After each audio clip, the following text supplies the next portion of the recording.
isotopes. Okay? An atom is what you see on this chart. All of these purely are the atoms. They have no electric charge, remember. That's why I can say if you have 5 protons, then you also have 5 electrons because they have no charge.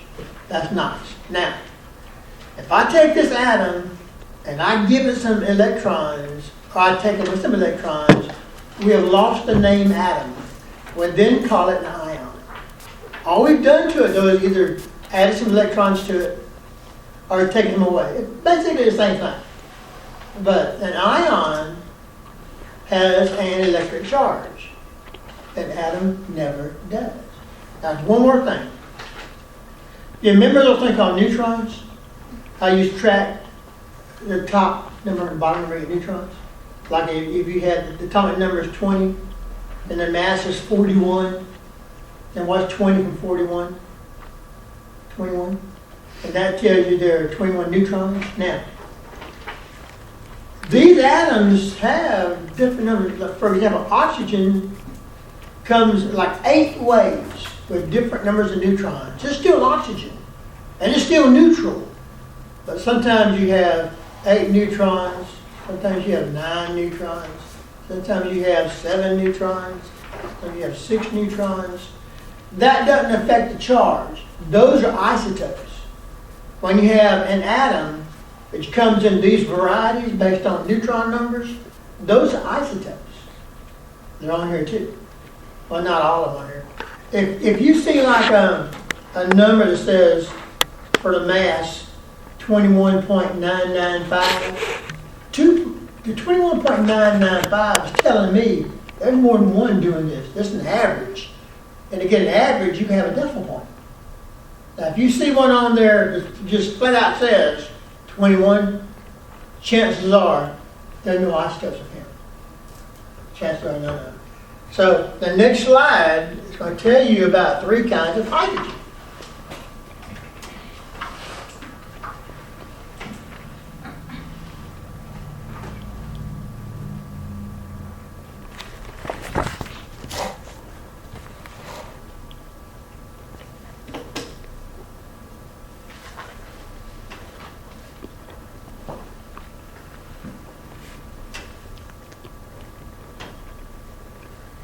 Now, do you see the difference in those 3 pictures?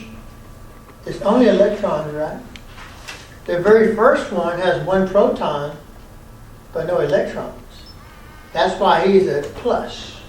The next one has a big red circle, that's your proton, and a little black circle, that's your electron. Well, a plus and a negative mean nothing. That's plain H. That's what's on here. And the third one on there has, Lord, he's got 2 electrons, but just 1 proton. He's got 1 extra electron, and that's why he is negative.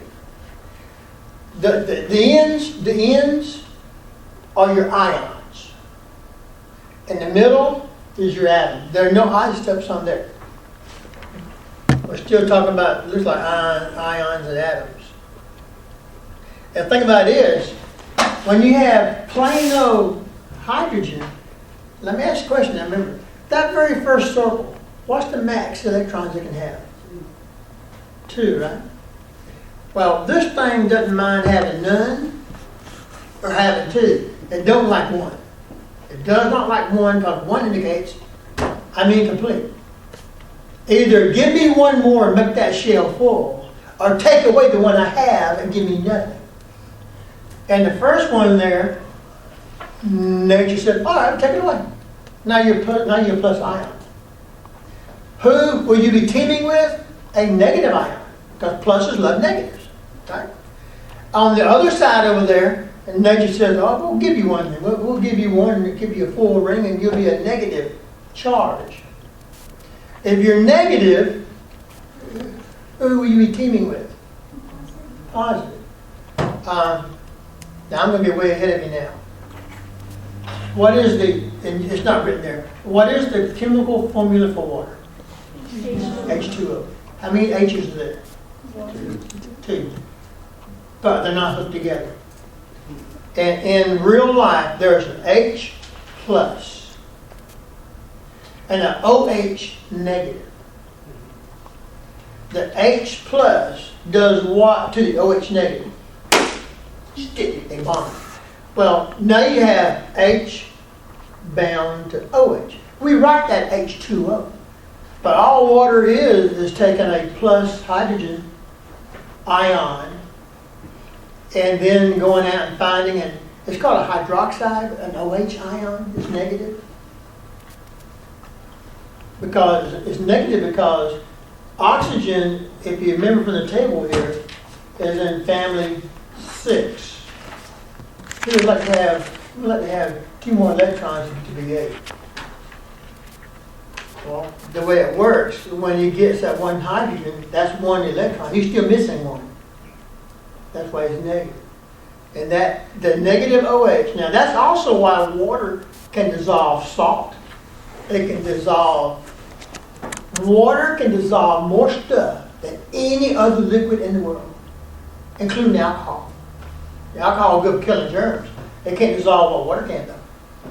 And when you digest, if you've eaten and come to class, right now, your water in your body, if you didn't drink tea, and I did, is being used to break down that food you eat. Water and get in there and break it down. Works real nice. Now, the next slide is the one that I was trying to allude to earlier about those isotopes.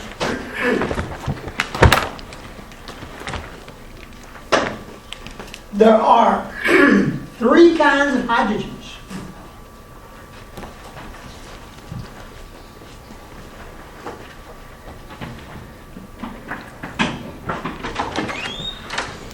Now I need to maybe explain that number 17 a little more to you. These 2 atoms are the same kind. They're both hydrogen. They're both oxygen. They're not 2 different atoms. But they do have different numbers of neutrons in them. And that's why they're isotopes.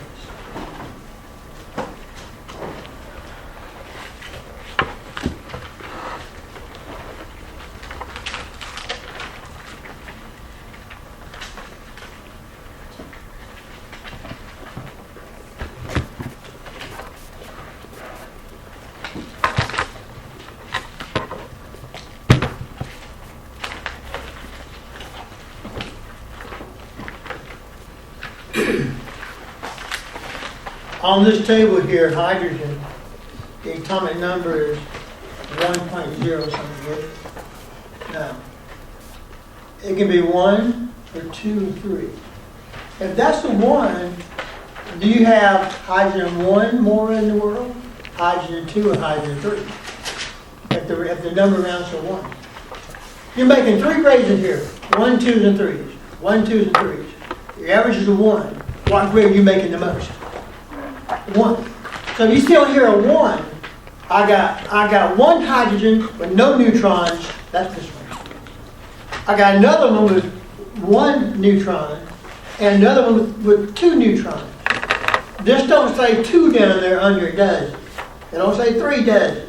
It says 1 point something. The 1 point something means there's more than 1. But the 1 means that's the most common kind. So when I say hydrogen to you, hydrogen on this chart has 1 proton and no electrons. What's 1 plus nothing? 1. Well, that's the atomic mass of the one we know of. Now, there's another kind called deuterium. It's got 1 proton and 1 neutron too. Well, what's 1 plus 1? So that mass of that hydrogen is 2. This is 1 now. Now there's 1 on here. What's tri mean? Tritium. Okay. Right. You got 1 proton. It's 2 hydrogen. All of them got 1 proton. But now you got 2 neutrons stuck in there too. There's your 3. The atomic mass 3. That bad boy that will kill you. That's radioactive. Thank God there's not much of it in the world. But when folks just think, why don't we live to be 500 years old? Because things like that in the world around us. We're going to Nature makes us self-destruct. That's the purpose. This world can't. If everyone who ever lived was still here, that'd be terrible. We couldn't feed, we'd be terrible. So nature makes sure that some come and some go. And to make it just right, you want to have many folks dying as they're being born. But what things happen now? More being born or more dying? More dying. More being born. We're increasing the mouths to feed. And the question is, at what point can Earth no longer make enough corn, graze enough cows to feed the mouths? That's when you get starvation and disease. What disease do? Calls the crop. Now, of course, if my parents die, I don't like that. But nature has a way of solving these problems, and sometimes she's harsh. Mother Nature is not a kind mother. You notice that for? Yeah. You ever seen the channel when you see like a lion take down a little baby deer, and you feel sorry for the deer? Nature could care less. A lion's nature's too. And all the lion does, that deer's food for that lion, and nature says, do what comes natural. I was watching one time channel history about baboons and how they have their societies. And of course, most things know that there's safety in numbers, right? The more of us there are. And I recall seeing this troop of baboons, and the female had her baby, and she just had her baby. Of course, she was ready to walk off, but the baby was not doing well. And as the troop was leaving the area, you could see her torn between going with them and leaving the baby. She picked the baby up to try to debuzz, and then she stopped. You see Mama tapping it, trying to make it bruise. So finally, she let the baby down, and she walked off. I'm thinking to myself, cameraman, put the dang camera down and go fix that baby. But that's not nature, though, is it? You can't. The kudzu you see out here, we tried to move from nature. We brought kudzu over here to stop erosion. Got out trying to telephone poles everywhere. You know, carp, grass carp. In Europe, they eat them suckers. Over here, we go, I eat that thing, I eat catfish instead. So we put carp. Back in the 20s, when we had that big depression, and folks were starving, we brought carp in from Europe and put carp in the on purpose. Oh, they grow real good. The problem is, though, they like to live where largemouth bass live, and the carp can shut them out of the way. So shark interferes with the habitat of largemouth bass. And we have a lake that we fish out of that we made ourselves. And if I see a carp, I want to take them out. I don't want a carp in my lake. So far, there's nothing there. You got to put it in, apparently. But nature has it fixed where, thank God, tritium, the dangerous one, they're so rare. There's enough in there that'll make you stop living. You don't live, past. What's the average lifespan now? What's the good age? What's the average age you're probably going to die? If nothing changes. 100. 100, 70, 80. I don't know what the new age is. There's always an average age, and you get above the average, you're on borrowed time. If you're below it, he sure died young. He's only 65 years old.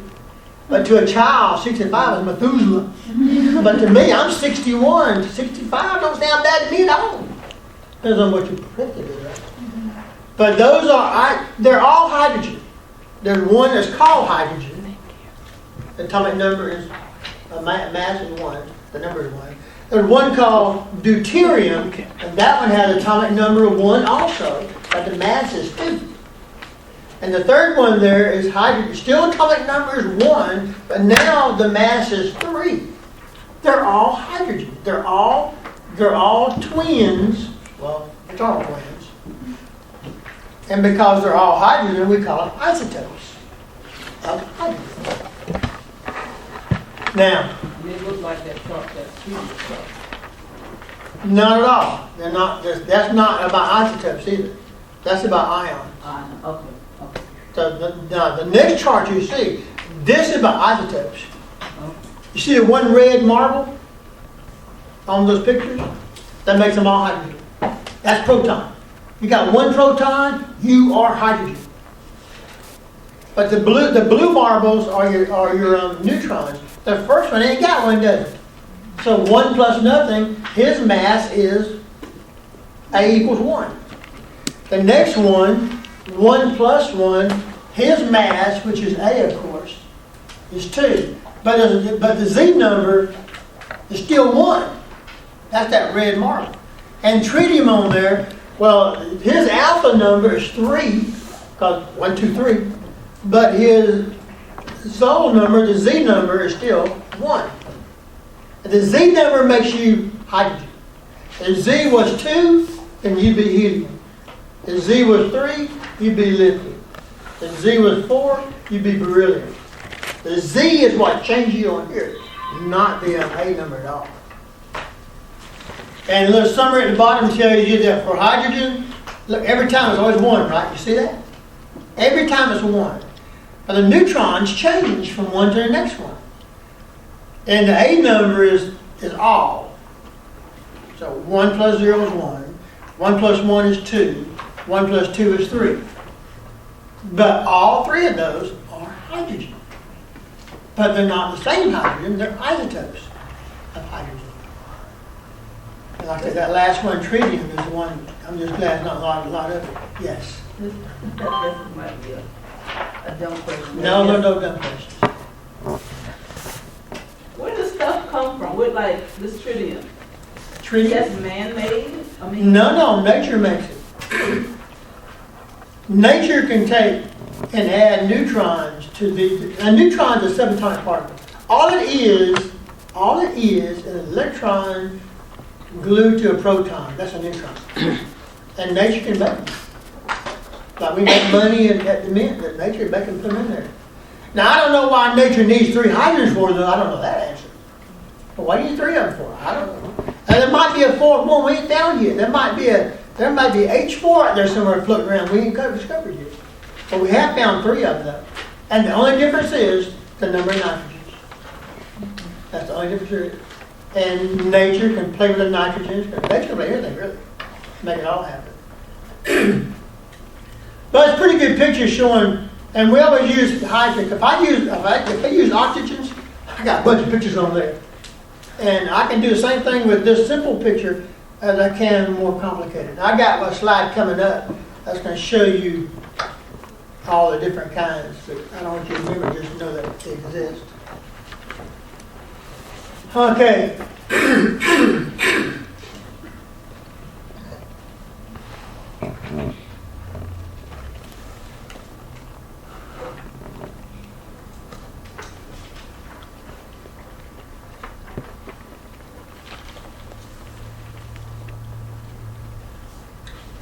And my picture coming up, let me look real fast.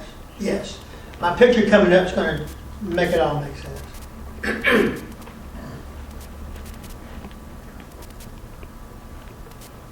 Isotopes, remember, same atom, a nuclide, different atoms.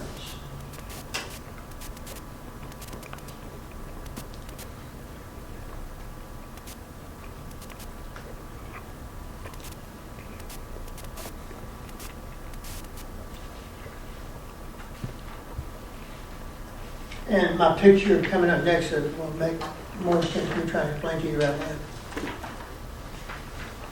I didn't give you the picture, I don't think. I did? Can you read that thing? Mm-hmm. Okay. I didn't know if you read it or not. You might be able to take a picture of the screen in a minute and get a bigger version. Or, what you can do when you have those on your computer, drag the corner and make it bigger. Just drag it down, make it larger, you see it coming. I put it on there, I just stick it on there. I figure folks have a sense to open it back up and click on the picture and get the corner and just drag it down, make the picture bigger, bigger, bigger. I do that as I'm teaching. If it gets too big though, it goes on 2 pages and makes a big mess. Now here's the picture I want to talk to you about. Let me, just for a minute.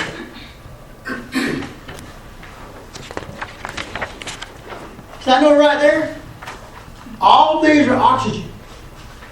That's atomic. All of these have 5 neutrons. All of these have 6 neutrons. All of these have 7 neutrons. all of these have 8 neutrons. And there's only one that has no neutrons, and that's H1. There's 2 which have 1 extra. Helium does also. Now there's 4 that have 2 extra. There's H. So when you have different elements with the same number of neutrons, those are nuclides. Those are not isotopes. These are all beryllium, right? And he's got 2 neutrons, 3 neutrons. I'm looking down here now. 4 neutrons, 5. The red means he's the common one. And then you got 6 neutrons, this beryllium, 7 of that one, and none with 9 we know of. These are the isotopes because they are all the same atomic number. These are the nuclides because they are all same number of neutrons. Does that make sense? That's how that's supposed to work. So, I wonder why there's not one right here. And I'm thinking there might be one right there because we haven't found it yet. We can't put it on there. But I suspect there's probably one there. There might be one here also. There might be one here also. A lot of times you get, watch this pattern.